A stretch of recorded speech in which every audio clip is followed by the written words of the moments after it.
ఖమ్మం జిల్లా వైరా నియోజకవర్గ కేంద్రం సిపిఎం పార్టీ కార్యాలయం పార్టీ డివిజన్ కమిటీ సమావేశం నిర్వహించారు.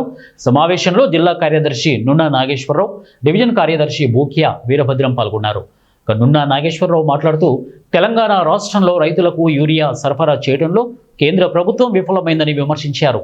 రైతులు సాగు చేసిన పంటలకు రాష్ట్ర ప్రభుత్వం సరిపడా యూరియాను సరఫరా చేయకపోవడం వలన రైతాంగం తీవ్రంగా నష్టపోయే ప్రమాదం ఉందని అన్నారు.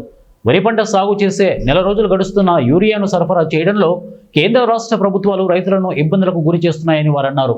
రాష్ట్రంలో ఖమ్మం జిల్లాలో యూరియా కొరతతోటి ప్రజలు ముఖ్యంగా రైతాంగం బాగా ఇబ్బంది పడుతూ ఉన్నారు. కేంద్ర రాష్ట్రాల మధ్య రైతులు నలిగిపోతూ ఉన్నారు. సకాలంలో యూరియా అందకపోవటం వల్ల రైతులు పంట నష్టపోవడమే కాకుండా చాలా ఆందోళనకు గురవుతున్న పరిస్థితి కూడా ఉంది.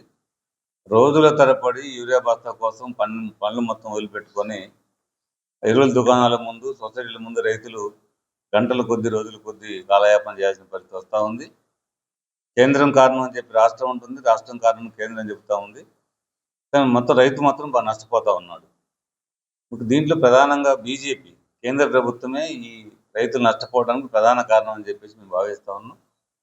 ఎందుకంటే డిమాండ్ తగినట్టుగా యూరియాను ఉత్పత్తి చేయడంలో కానీ సప్లై చేయడం కానీ కేంద్రం వైఫల్యం చెందింది.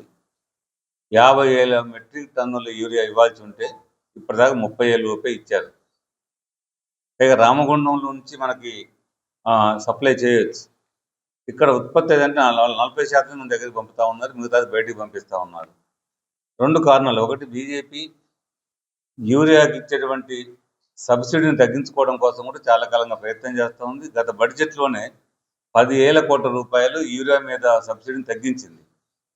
రెండోది, ఇప్పుడు రసాయనిక ఎరువుల వాడకం తగ్గించడం అనే పేరుతోటి రైతుల్ని ప్రభుత్వం చెప్తా ఉంది. కానీ కొరత సృష్టించడం ద్వారా తగ్గించుకునే ప్రయత్నం చేస్తూ ఉంది. రైతులు మన పంటలు కానీ, మన భూములు కానీ, రైతులు కానీ పూర్తిగా రసాయనిక ఎరువులపై ఆధారపడడానికి అలవాటు పడి ఉన్నారు. ఒకేసారి మాత్రం సాధ్యం కాదు.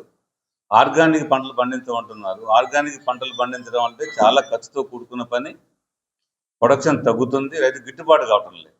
అలాంటి దానికి ప్రభుత్వం నుంచి పూర్తిగా సబ్సిడీతో పాటు ప్రభుత్వం